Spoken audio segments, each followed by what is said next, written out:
Good morning. Welcome to the third and concluding day of this Pathfinder Conference. My name is Ed Harper. I'm Executive Director of NCCET, and this has been a fantastic week of world-class presentations and guidelines for positive change and financial stability. You know, we've heard nothing but appreciation and recognition for the quality of our speakers, and we're excited to keep this going with the sessions that we have planned today. Most of all, the people that we have to thank for this are our two program sponsors. All right, we're thankful for the sponsorship of our day-to-day coordination and operations support provided by Growth Development Associates of Naples, Florida. Growth Development Associates, or GDA, provides certified training programs across all industries for individuals, corporations, and college curriculums. We're also tremendously grateful for the events delivery sponsorship provided by 180 Skills of Indianapolis, Indiana.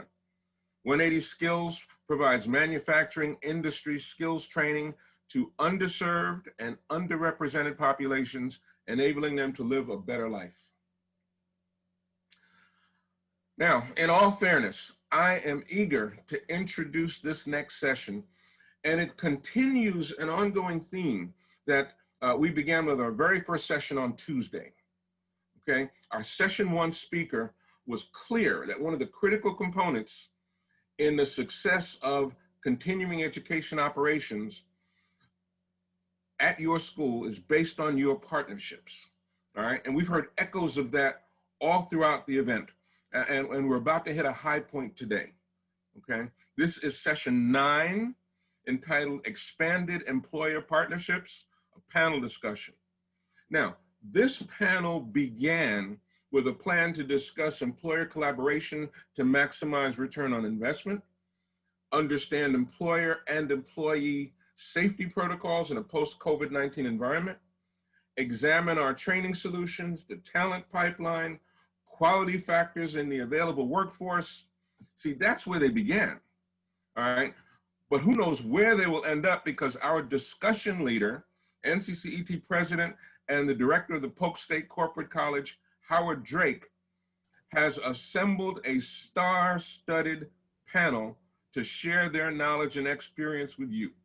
Okay, so I'm going to leave it to Howard to actually provide the detailed introductions, but suffice to say that he will be joined this morning by Commissioner Aaron Demerson, representing employers for the Texas Workforce Commission, Group Vice President of Frontier Communications, Brett Lafferty, and Senior Executive Technology Leader, Chris DeFilippis. Now, as I said at the outset, this is going to be a panel discussion, all right? And it's going to be an outstanding opportunity for you guys to ask questions, all right? If you've attended the previous sessions, then you know the drill. Don't wait, okay? Submit your questions as soon as they come to you using the question and answer window at the bottom of your screen. We'll save them for the end of the session, and we'll answer them in the order in which they were received, okay? Guys, I believe you are in for something special, so allow me to pass the baton to our NCCET president, Mr. Howard Drake. Thank you, Ed. I certainly appreciate the introduction. I concur. We have an incredible panel today to talk about expanded partnerships and the importance of the relationships that we have. As a director of the corporate college here in Central Florida, I know firsthand how critical it is to be able to connect with our employers over and above the traditional mechanisms that we all use in order to deliver our customized training solutions in the continuing education environment. Our panel today, as Ed outlined, we have Commissioner Aaron Demerson, and he was appointed to the commission by Governor Greg Abbott in 2019, and he is an advocate for over 565,000 Texas employers and over 2.6 million small businesses. The good news is we should be able to draw some really good generalizations regarding our activities based on the conversation and communications that we have with the commissioner. We also have Brett Lafferty, Group Vice President for Frontier Communications. I think everybody's familiar with Frontier, and we're going to be able to talk about how we can nationalize particular training and how important it is to connect with our employer partners in the collaboration process so that we can deliver on the competency requirements that are necessary for today's employers.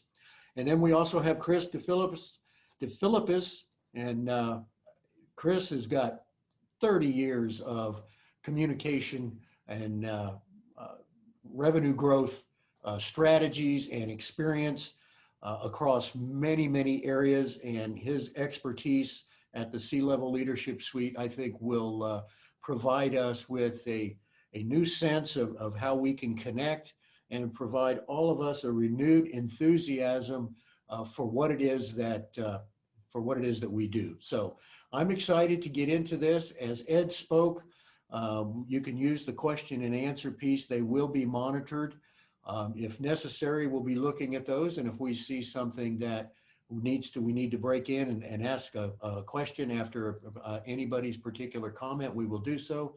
But there will be ample time at the conclusion of our session to be able to answer all your questions. So, all right, so let's dig in. Let's get started. So guys, if you can unmute yourselves, and then we can get going. Commissioner, I think what we'll do is we'll start with you.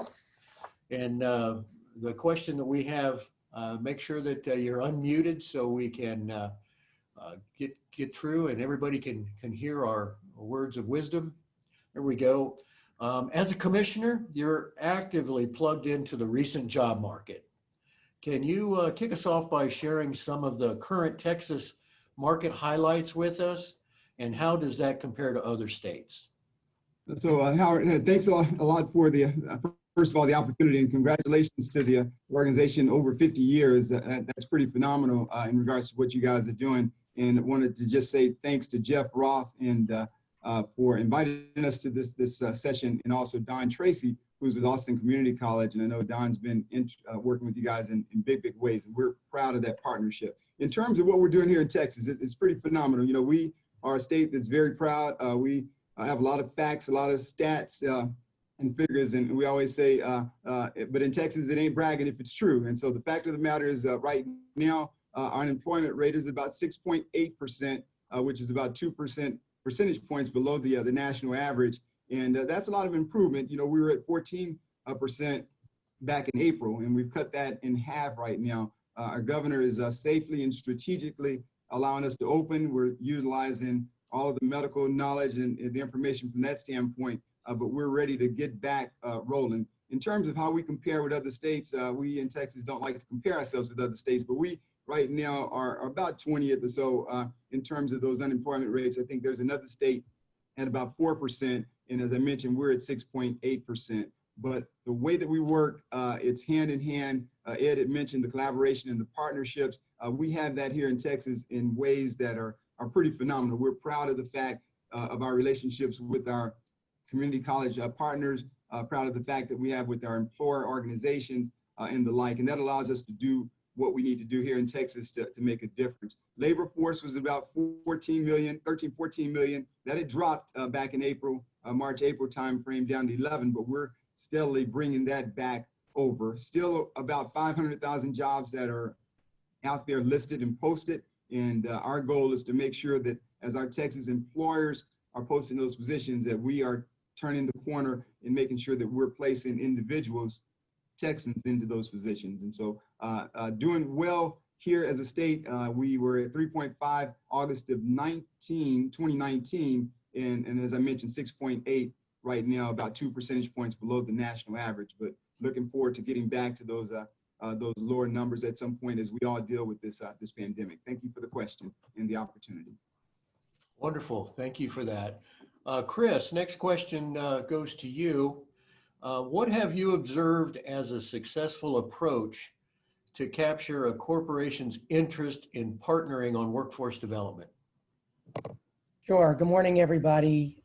Thank you to Howard, Ed, and Jeff Roth for making me part of today's discussion. Excited to be with all of you. So the question around capturing someone's interest, I think we can all appreciate that things move at 100 miles an hour. There's a lot of competing priorities on any given day. So I would turn your thoughts to how you apply attracting interest in gaining your own students, or in other words, your marketing. I think there's many things that institutions are doing that they may not realize are something that they can duplicate and just turn that marketing approach. And the key takeaway here is you do need to market. This is not a matter of just putting the word out and saying, is anybody interested, and waiting for a response. I find that the most successful organizations are one that tell a compelling story that usually includes some success that they've had along these lines of partnering with the corporation on talent development, having somebody placed, and having the employer be extremely pleased with the outcome. So this is also sometimes referred to a phrase that you guys may be familiar with as well, of WIFM, of what's in it for me. It's not just marketing everything that is great about what your school or your organization is doing. It's understanding what the upside to the employer is and how that might be different than what they're doing in their current recruiting and employee development at the moment. So key takeaways here are: look at it from the employer's perspective, put together a seriously thought out marketing approach. Many of those things I think you can take from how you market to building your own student base and just applying it here a little bit differently. And then lastly, I think you'll hear as a reoccurring theme today, really emphasize your engagement at the community level. That's a differentiator for you. It's something that employers are interested in connecting, not just with anyone, but with their own community, and package that all together. Wonderful, thank you. It sounds to me like, based on the answer to that particular question, that the more that community colleges can align their priorities with the same priorities of their partners, the better the opportunity that we have to connect the dots, so to speak, and be responsive to what it is that they need. So that's wonderful. Thank you, Chris. Brett, next question. How can community colleges provide multi-locational, customized, consistent training across the U.S. that supports a large enterprise? Well, thank you for that question, Howard, and good morning to everyone. You know, when you look at like a company like Frontier, and prior to that, I was with Verizon, so in essence, it's the same company. You know, we are national, in some cases global, and you know, one of the specific needs that we had, which was addressed through a community college here based out of Tampa, Florida, was expanding the skill sets of some of our technicians. And I think what was critical, one of the key critical learnings there is, one, having a partner, which we did. We had that through Hillsborough Community College. Jeff Roth at the time was part of that team. And what was instrumental and key to the success of that, Howard and others, was the willingness of the community college to actually invest their time in learning specifically what our needs as Verizon at that time, what it was that we needed to accomplish. So there was a little bit of risk there for the community college to step out and go into customization. And that's really what we're asking for. We're asking for a level of customization dependent upon the need or the skill set that we're trying to overcome with our workforce. You know, I would say there, if you can partner, if you have a successful partnership and you can customize, you know, with your various employees within your region.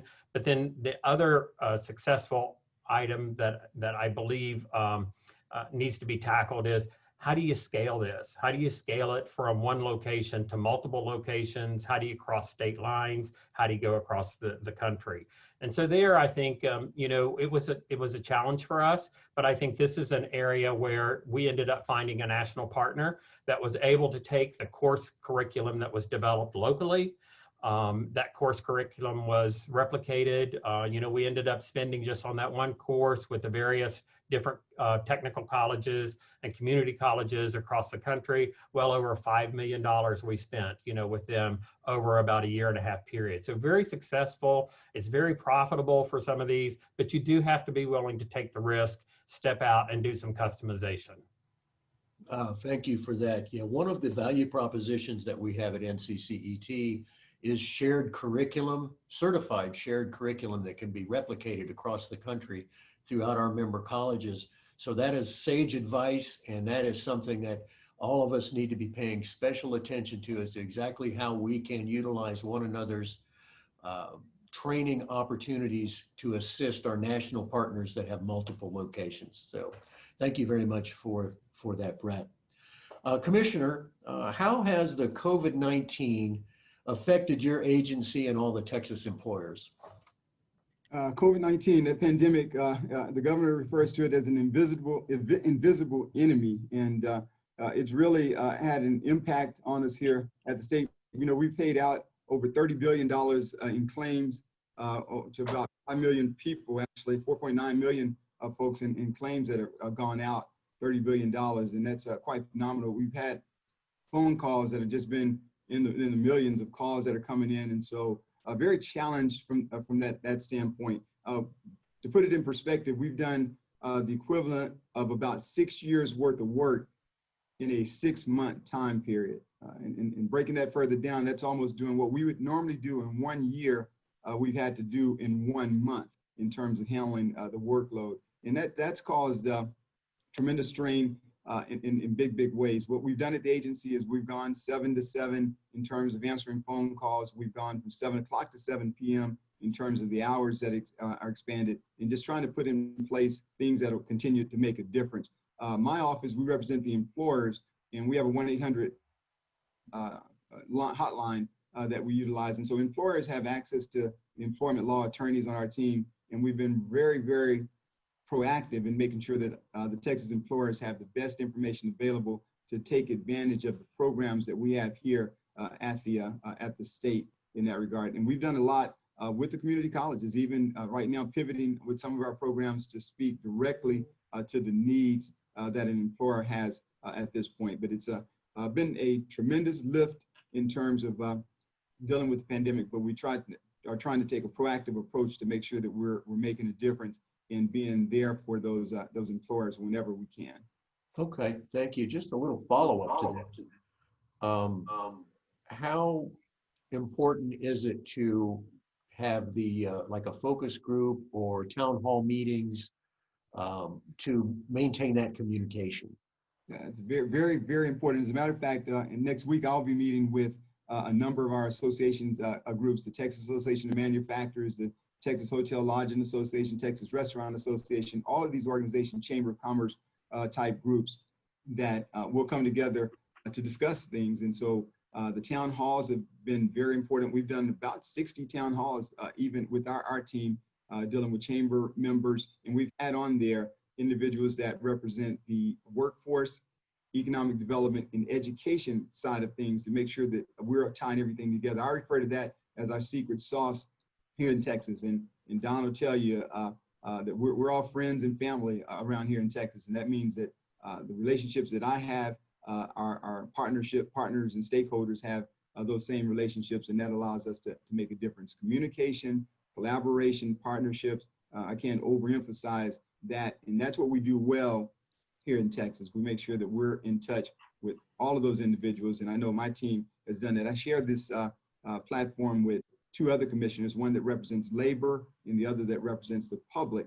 And we're making sure that each constituent base is being talked to, relevant information is being shared, and it puts us in a position to be of great importance and value to the local communities. And that's where the rubber meets the road at the local level. Okay, wonderful. Thank you for that. Chris, what do you think is different today versus, say, 5 to 10 years ago in corporate talent assessment? Yeah, I think that's a great question and one that I hear often. I think we can all appreciate that this is a space like many that continues to evolve. It's different, it's changing. Many have said that there's been more change in the last few years than they've seen in their careers, right? Spanning 25 years or more. The biggest piece that I've observed that is a different filter that employees are using is the focus on creative skills. And what I mean by that is I could think back to when I was entering the workforce many years ago, and the typical interview talked about what skill sets have you developed and where have you applied those in what you've accomplished. And it's a series of back and forth questions between the employer and the candidate. In today's environment, you'll hear more and more that discussion is more around problem solving. For example, a number of large employers have adopted the technique of bringing in a candidate, posing them with a problem that is part of their challenges, current day, real problem within the organization, and then asking the individual to come back in a few days and present out how they would go about resolving that problem. That's a very different approach than the interview that you and I went through, years ago. So that takes us to the question of, are you setting up your students for success? Are they prepared to go into that type of an employment type of an assessment? Or are they, built on an older model that may be attractive to some employers and maybe not to others? So I ask you to, look at what you understand the filters and the process to be from larger employers. I think they would be happy to share that with you because it's to their benefit to have developed candidates come to them. And then align your approach and curriculum to fit that. And like anything else, there's practice involved in having students comfortable in that space and be able to show well. So I think that's a significant change in what we're doing. It reminds me of a saying that many of you, I'm sure, have heard, that to take the same approach and expect a different outcome is the definition of insanity. So that applies here in the sense that we may need to change the way that we are preparing people to perform in a different way for employment assessment. Thank you. Yeah, I tell you, to shift from the status quo and the traditional dogma to a different model is very challenging. It's like moving a battleship. It takes it very slow, and we need to be very, very responsive to what's taking place. That takes us to a question that is that fits right into that.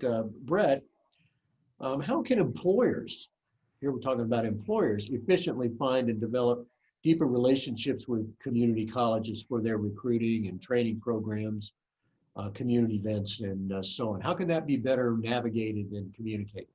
Well, I'm going to jump back to some of Chris's comments because they're dead on. They tie into this. I mean, the first thing that Chris answered on was about marketing and marketing to students, and it's really marketing not just to the students but also to your community base, to your employer partners, right, that you're trying to reach. And the other thing is too, I think, which Chris mentioned, which was excellent, was if you've done the same thing, you're probably going to get the same result again, right? So change it up. Within the industries, the spectrum of the industry goes, to those industries that are very technological, they're on top of their game with employee development, to the other side where you've got, employers, which really are kind of just behind the ball, knowing what they need to know in order for job recruitment, et cetera. You've got the constant change of the leadership within each of the employee groups. So what I would say is, in terms of that, is it's a continual effort to go out and reach out and maintain those partnerships. And you've got to reach out and you've got to be creative on how to do it. there is a vast amount of knowledge, and opportunity in each of the community colleges, locally and nationally, to what they can help us with in terms of job recruiting, what they offer in terms of what's within their training bases, what all can they bring to us. So, that's kind of how I would tie that back in, Howard, is market yourself, don't get stale, continue to change, and recognize the fact that, within the communities you operate, you've got different industries that are at different levels of being able to offer this on their own or need perhaps more assistance. Wonderful, thank you. It sounds like the theme there is innovate, innovate, and innovate. Yep. So, okay, wonderful. Thank you. Commissioner, Mhm.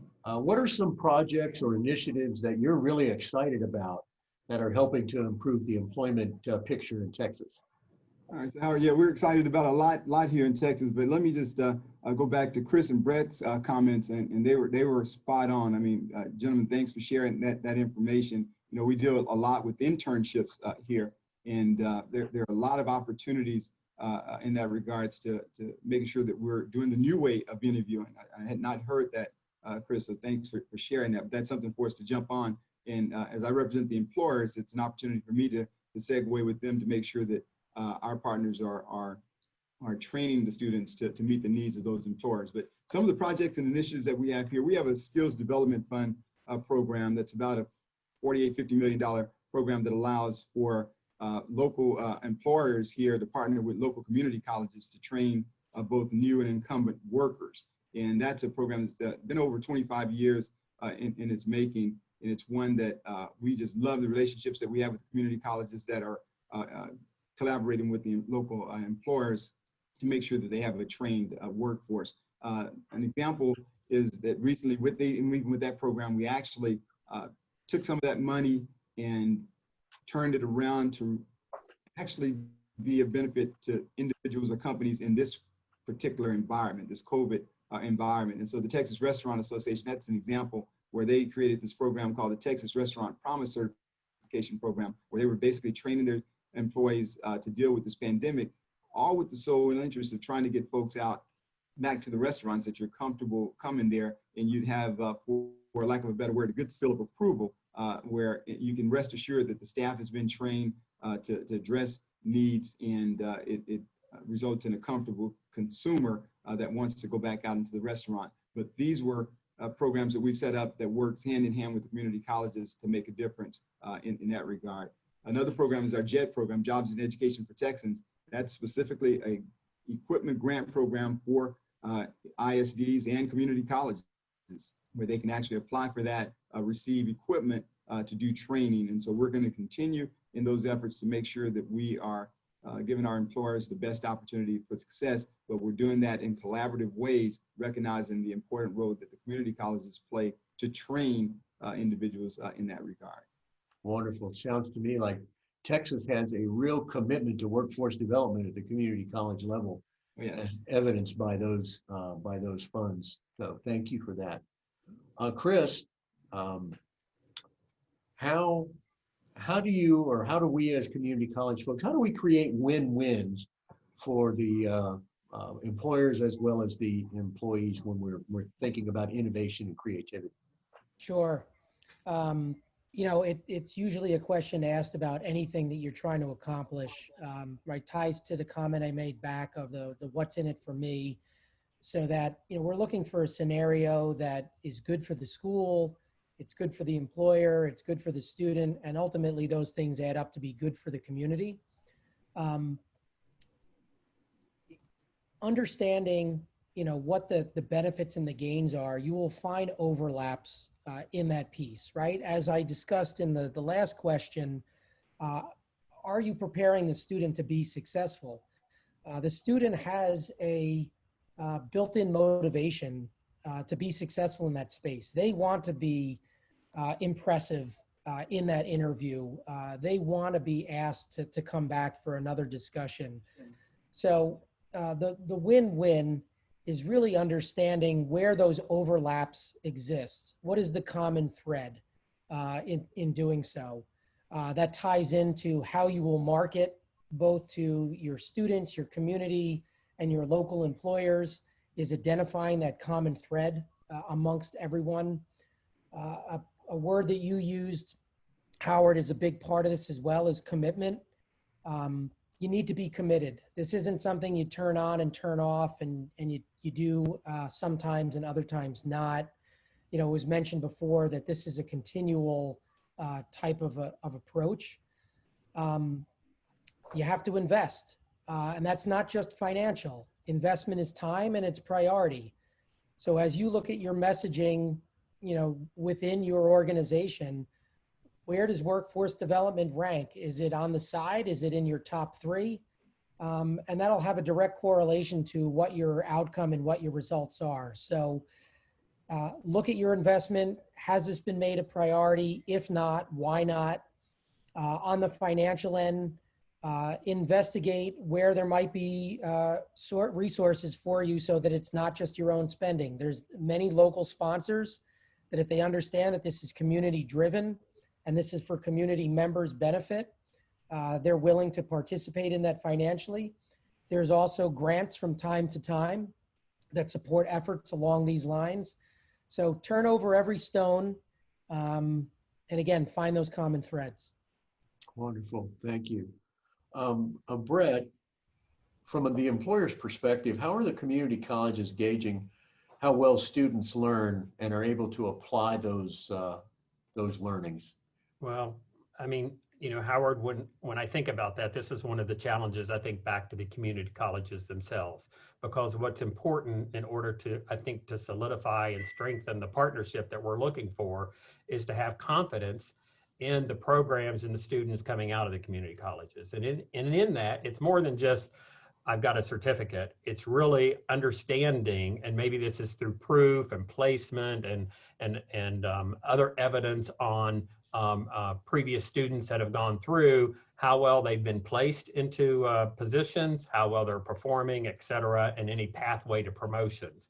Because that's really key to us, is to have that confidence in our partner, that not only are they able to develop and provide the learning and their certificates that we're asking for, but it can be applied by the students that are coming out of those classes. It's critical for us, right? Versus when we're looking to make an investment and we're looking to partner, that's a key piece that's got to be proven, and it can be proven through, I think, past experiences and continued updated information and statistics that they need to provide to us. Interesting. Sounds to me like then what we ought to be focusing on at the community college level is competency delivery, utilizing those said certificates as a means of affirmation. But more importantly for the employers, they need to have the confidence that, okay, Exactly. This is what you say you can do, then you need to be able to do it. Yes. So as a community college member, we need to be sure that what we're delivering is exactly what our employers are looking for. Okay, I see. Very good. Thank you.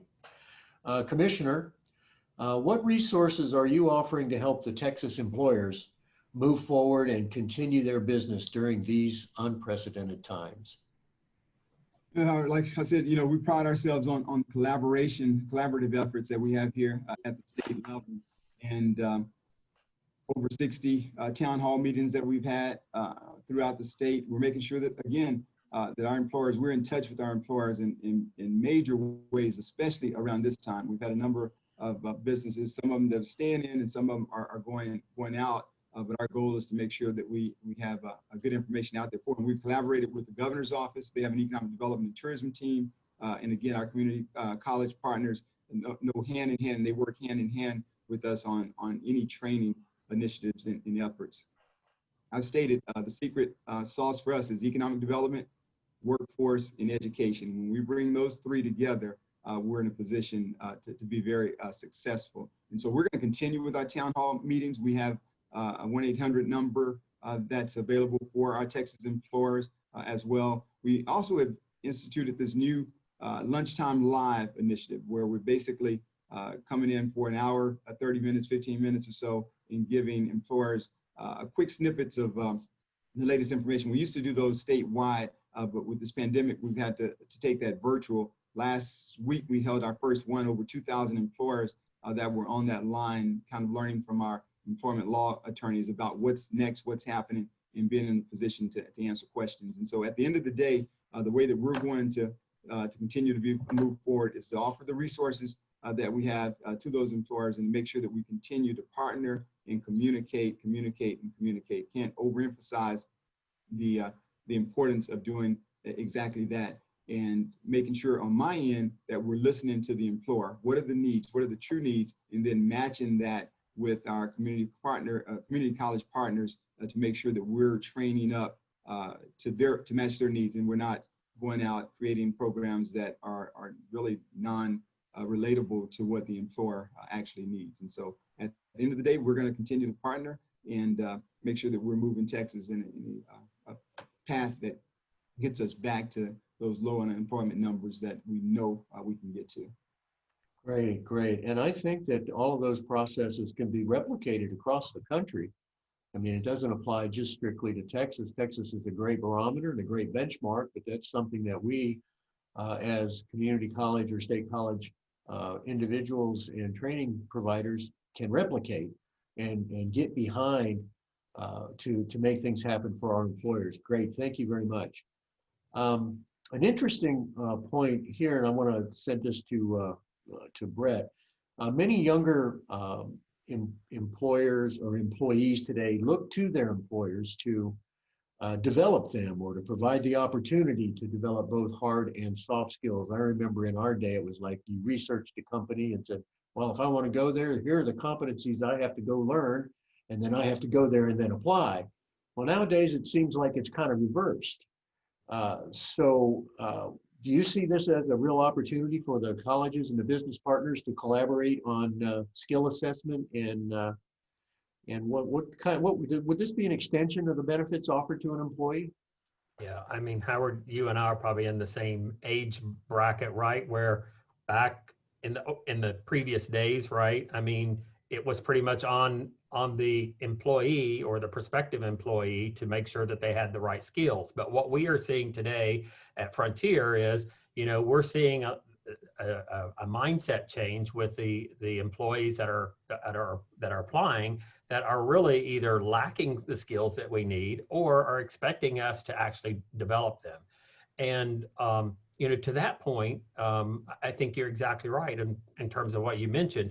It can be seen as a great benefit, right, that can be offered to these employees, is that a company has a partnership perhaps with a community college that will provide them, a pathway down, whatever skill set, that they're trying to achieve. So, yeah, it's totally a paradigm shift in terms of over the years on how it's been, the look, the expectation. Now, I know other companies, as I mentioned before, other companies, they offer this, but it's not universal. There are probably many more companies, smaller, medium companies that do not necessarily have these pathway skill sets, and curriculum are identified. So, I mean, I think from a community college basis, it's just develop the skills assessment. Maybe it's the skills assessment program, and then based upon that, it's individualized to the employee. And, what a benefit that is, to show that not only am I going to offer you employment, but also I'm going to develop you, hopefully in the skill set that develops that benefits both of us, but also perhaps even skill sets, going down a different pathway. So it's a great opportunity, I think, for continued collaboration and partnership. Okay. Sounds to me like the skills assessment could expand a partnership in such a way that with communicating with each of the employers, they could identify, okay, I need somebody that can do X, Y, and Z. We create that assessment. If it's a hands-on piece, community college can deliver that assessment, report the results to the employer, and say, yeah, this person can take care of that and can actually do that. So it's just one more way to expand the partnership. Okay, yeah. Thank you. Chris, who are the competitors in this space? I mean, corporate colleges or CE, we tend to not really look too much at competitors, or I know employers have to look at competition on a regular basis to maintain their competitive advantages. And so what are the differentiators associated with this? Sure.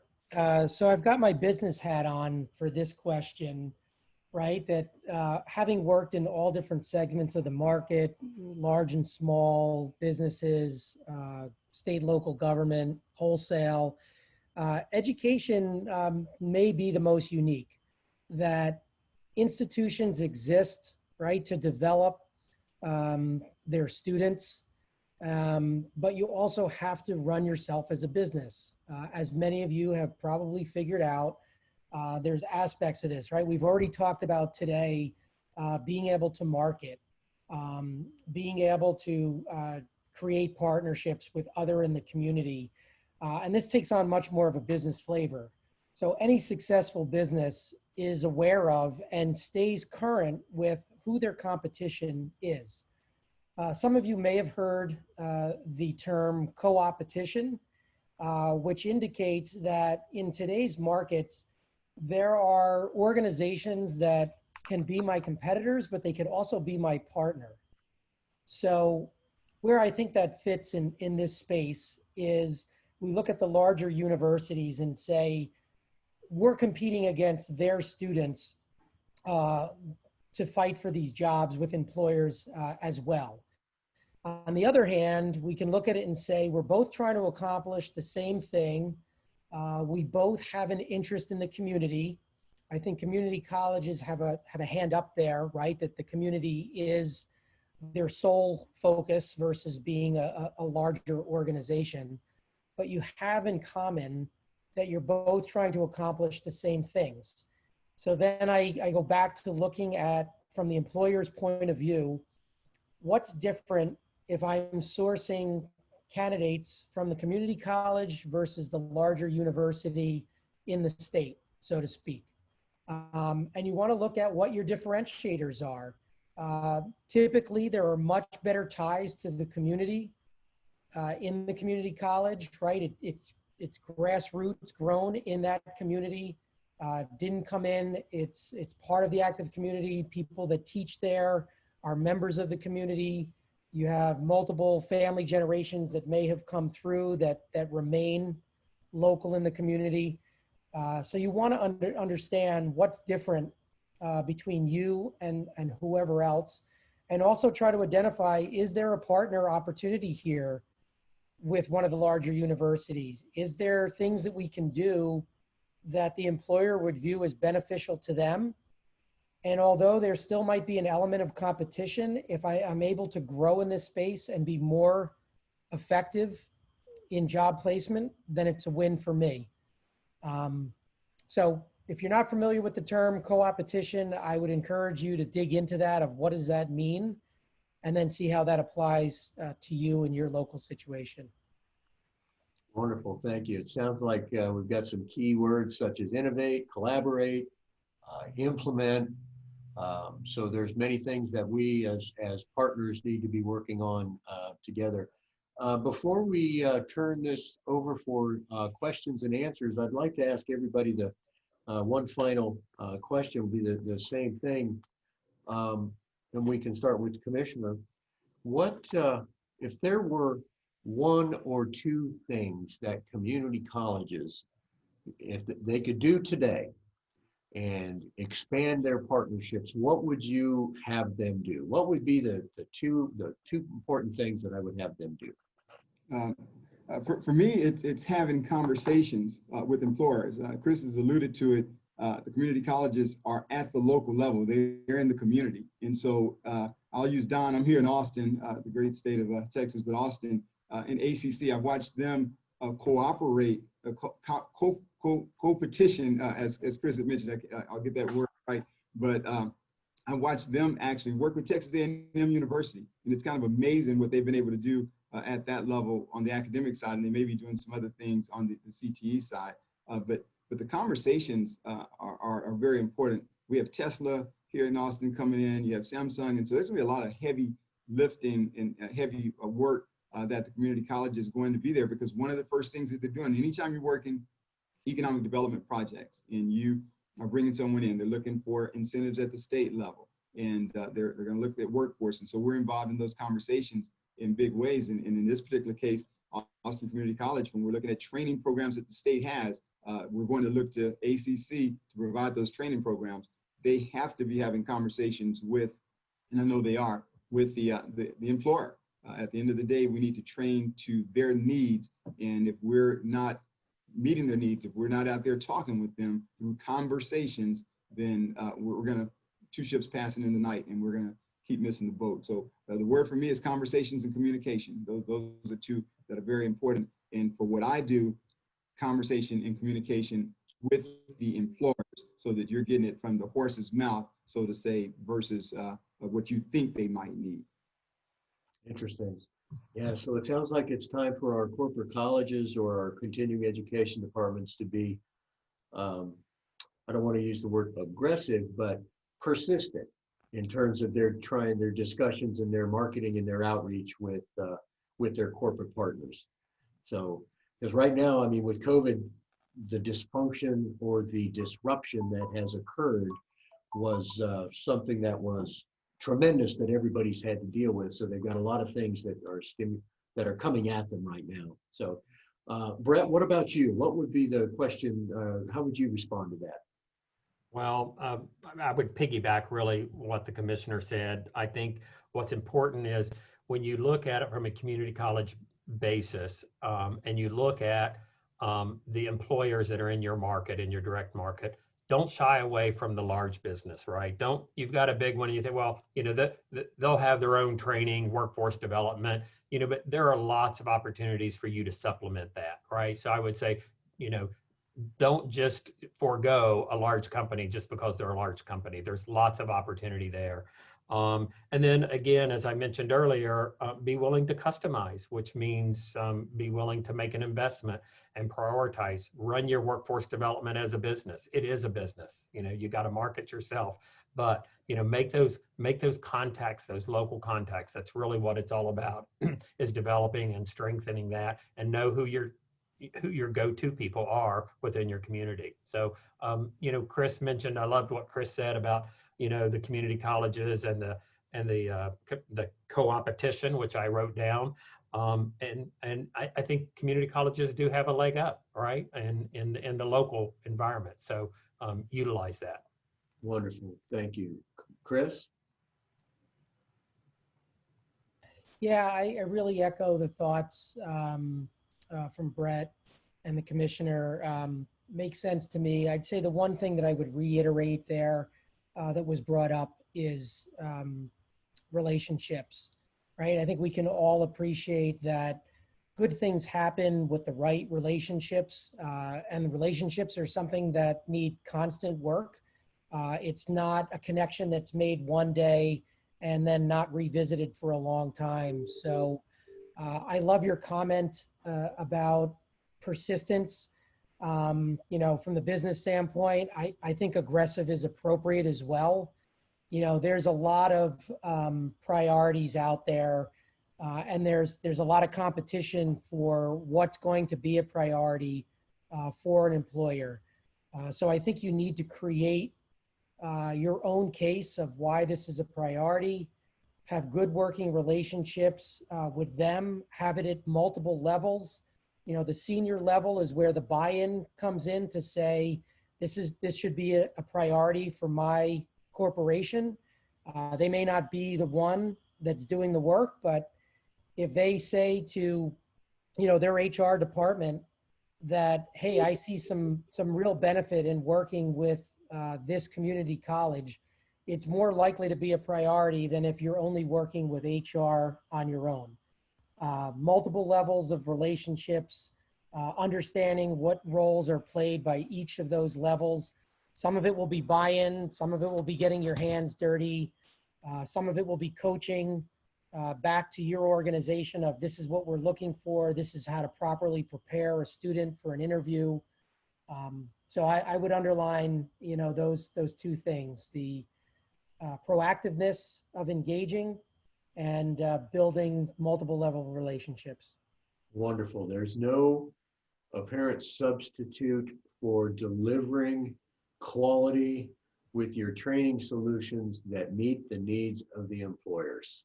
That happens, that's going to expand and deliver everything that you need ongoing in many different facets. Guys, I want to thank you. I want to thank the commissioner. I want to thank Chris. I want to thank Brett. This has been a wonderful discussion. I have enjoyed that. a wealth of information, and I know we have some questions. So what I'd like to do is, Ed, I'll turn it over to you for the question session. Thank you, Okay. guys. Thank you, Howard. We actually have questions teed up in both the question and answer window and the chat window. Let's start in the order that they were delivered. Conley Kelly asked, how have some traditionally cumbersome college processes been streamlined to respond to business needs more quickly and efficiently? Perhaps you might be aware of a great example of a college that was able to streamline their approach to be responsive to a local business partner. Anyone? Well, I'll kick it off here in Texas because we have a Skills Development Fund grant program that's particularly specifically tied to community colleges. So they're the ones that are training. And so we've taken that approach through through an RPI process, and basically have gotten it down to a point where the college, the Workforce Commission, and the employer, we're making sure that we're bringing all those three together so that the processes are streamlined, so that we are being a benefit to the employer. The employer is not going to use the programs if it's a bureaucratic nightmare. They're going to walk away from those things. And so if you want to be successful, you're going to have to streamline the process. And we've been able to do that through our Skills Development Fund grant. And we're always working on it. We don't have it perfected, but we're making sure that we're listening to the employer to see what their needs are. And again, if it's overly cumbersome and they're not going to deal with it, and then you're going to have $50 million sitting there not being used by individuals. And so we make sure that we're streamlining on all ends. But in order to do that, you got to bring the two together at a minimum, the state and the community college. You got to work that through. And then you bring the employer in, because you don't want them in that sausage making process. But by the time you get to the employer, you want to make sure that it is a streamlined process that answers their needs, and you're in a position to handhold when you need to from that standpoint. But where the rubber meets the road in this case, it's the Workforce Commission at the state level and the community college at the local level to make a positive impact on that employer at the local level. Well, one of the things, let me add on that, Ed. One of the things we did here for streamlining here at Polk State was we went through and are now ISO 9001 certified. So that demonstrates a commitment to continuous improvement, and our community, people know what that standard means. So that was our way of knocking down any potential barrier of them determining or thinking that, am I wasting my money? Here we know that they're not, because we've got everything seeded out and optimized. Okay. You followed up his question by asking, are there some process areas on either side, really, on the education and employer side that perhaps sometimes trip up the partnership? Yeah, there are processes that'll trip it up, and if you're not communicating, it'll stay tripped up. And so, as adults in the room, you have to work through those things, because if your ultimate goal is to serve that employer, you have to get through that. And you're successful when you're able to get through that. You're not successful when you're not able to get through that. It'll go back to Howard's point. They won't respect you. You don't have those credentials behind what you're doing, and they're not going to utilize the programs, or they'll go find the services elsewhere.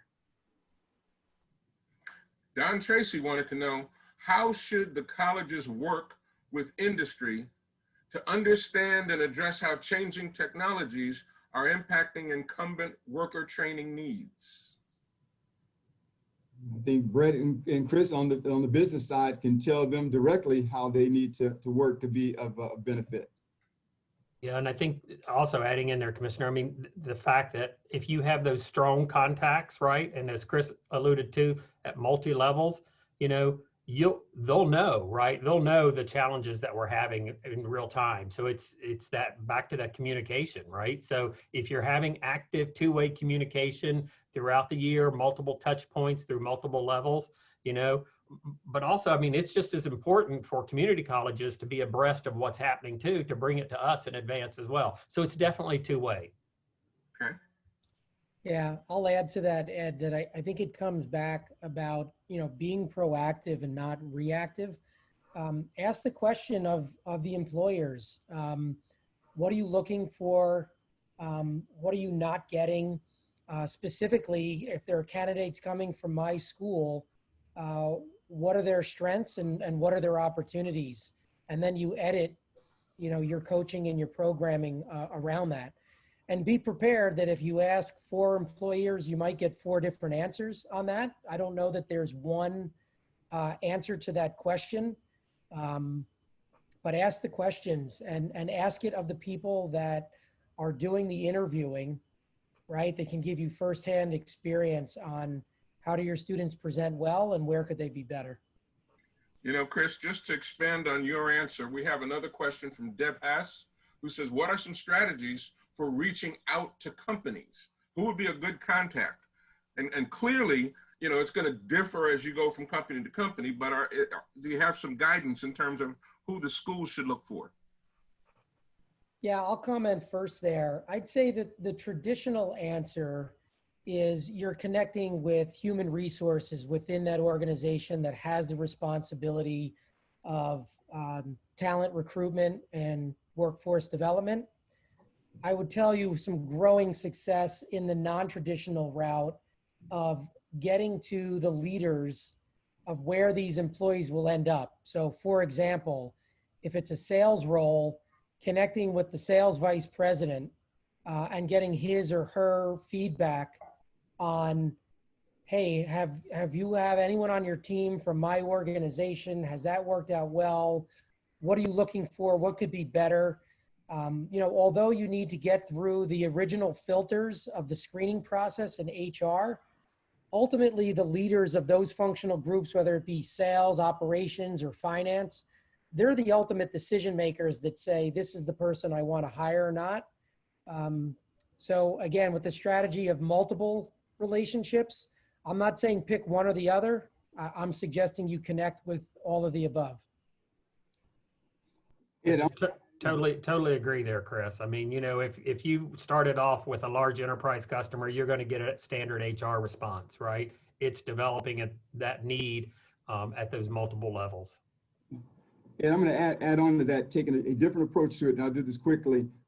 If I'm a community college, and it goes back to those relationships, if you have relationships with your local economic development organization, each one of those organizations are tied into that business in big, big ways. At the end of the day, that CEO, that CFO, they want to see the bottom line. And if you can bring to them a program that helps them cut the costs and it trains their employees, then you're going to get you're going to get listened to and looked to. But those economic development organizations, if I'm a community college, Don has relationships with all of us. And so from that standpoint, he's going to be in a position to get into companies from that standpoint. If we're dealing with a company like Tesla, for this instance, Samsung, the ones that are here, we can't do the training at the state. It's the community college that's doing the training. And so we all have to have the relationships, and that allows us to get into at least the college to get into the folks that are at the table that need those services that are being offered. So I just throw that out there. And it goes back to those relationships that one of the gentlemen mentioned. You have to have those,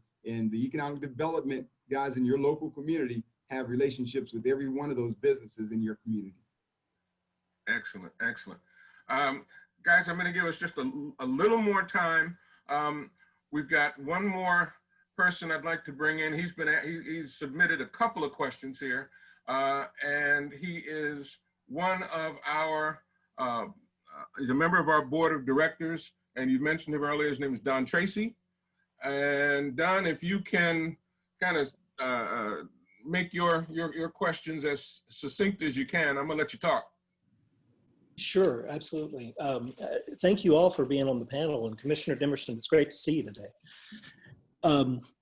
So you guys were talking a little bit about, even large companies that have internal training organizations, there's benefit to going to them and seeing how the college can come alongside. And I had mentioned a very large project that we're working on here in Texas with IBM. They have a huge internal training organization. Yet they partnered with us to come alongside and provide some training that they don't do internal. And one of the programs that Commissioner Dimmerson was talking about is the Skills Development Fund. And we've been able to leverage that to do training for 700 employees at IBM. It's a $1.6 million project. It's huge. Now, the benefit of that to us is not only partnering with IBM and doing the training for them, but it's building training capacity in our college that then we are able to apply in training projects with businesses all over Central Texas. So it's a huge benefit to us, that particular program. And I want to go back to the question I was asking about changing technology. The work world is changing very rapidly. And so what I'm interested in particular is how can we, obviously have conversations with companies about this, but how should the community colleges be designing their programs to come alongside of companies to help employees stay current with technology? It's happening so quickly. There are lots of different things that we can do. And so I am very interested in that particular puzzle, because digital literacy is important. For example, if you're taking a frontline manufacturing worker who's now going to be using automated systems, they're going to have to learn a little bit about how to use computers. Or if you're dealing with other employees and other roles, and they're going to be learning how to manage robots and things like that. So I'm really interested in maybe the broader question is this: how do you see technology impacting the world of work today, and how should we be responding to that? As we're silent on the question, I'll let. I know Aaron wants to say something important on that front. No, I mean, no, the gentlemen that are, Brett and Chris are involved in big ways. And so we've done work with Samsung. I mean, you guys have done a lot of work. We've had Toyota in San Antonio. The IT companies that are here in Austin have been phenomenal. A lot of them take advantage of the programs that we have here. And so I think it goes back to just having those conversations, and whatever those needs are, then we need to stand up the programs. What we have to do on the state side is listen both to employers and listen to, in this particular case, the community college. If you're bringing something, as Brett said, and Chris, in a proactive way, then we're in a position to move and to pivot with our programs to make sure that they're of benefit to the local employer. Right. I mean, Don, what I would say, just to add on just a little bit there is, I mean, today we've got a national contract with Raytheon to do a lot of our training. What I don't want to see is, right, that community colleges feel like they can't compete when it comes to the changing technology of how to deliver and meet the needs of employers, right? Because you can, but it does mean that you've got to stay current. You've got to know what's going on with your partners or potential partners. It takes the investment. I think someone mentioned previously, it takes an investment into this world and workforce development. So, to that extent, I guess that's what I could add, but, I have nothing but praise for community colleges in terms of the partnerships that we've done with them in the past, right? But it is an ever-changing world, and it's quickly changing, and you just have to stay with it, right? Don't lose out to the for-profit, big companies when it comes to meeting the needs of digital and technical training. And that's what I'm really getting at, Brett, is that the community college is able to compete, is able to deliver training at the highest level. It's just a matter of having those conversations with our business partners and working with them to build the capacity in. We're very good at standing up classes. Well, we can stand up classes that are world-class in teaching IT topics or teaching manufacturing topics. We see it here in Austin with Samsung and with IBM and with other organizations that we're working with. And that's really the point, is that the community colleges are not just for entry-level training. The community colleges are also for advanced training for incumbent workers. Hey, Don, I'll add to that. And I paused after your question because it's a broad question, right? There's a lot there. One of the things that came to mind as you and Brett and Commissioner were speaking is a good example of how. Chris? Yeah. Sorry. Okay. All right, it's back. Yeah. A good example of how things have evolved in this space just in the last few years is if you focus in on the skill set of coding, right? That it wasn't too long ago that, coding was something that, a handful of people did, in some dark room in the back, whether it was for operational machinery, for a video game. And now it's evolved to the point where business understands that coding will be in the fabric of everything that we will do. Sometimes I refer to it as it is the new literacy of this century. And I've seen where community colleges can be more nimble. And when you mentioned, you know, standing up instruction and standing up classes, they're able to do that quicker and many times more effectively than a large university that might take, you know, years to do that. That would be a good example to say, what are we doing in that space? Asking the employers, what is your needs around this? Because there's usually a high percentage of their workforce that does not have that skill set because that didn't exist when they were being trained or coming through school. So that might be a good place to ask, what does that look like in our curriculum today? What are employers looking at? Everywhere from, you know, a coding architect to somebody who just understands the concept and can integrate that into, you know, many different roles within the organization. Outstanding. Folks, I wish I could just continue this. There's so much more we could talk about, so much more we could learn from you.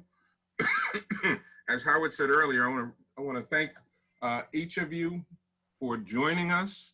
I'm looking forward to this being the kickoff point for further dialogue and communications with each of you. We're making changes within NCCET to make sure that we are not stale, to make sure that we are able to customize the membership experience. So there's a lot of things that I believe we can learn from you, and I believe that we can begin to share such that you see where we're going, and we can get the most out of these new relationships. So thank you again, Howard. You did a great job. Thank you so much for pulling this panel together.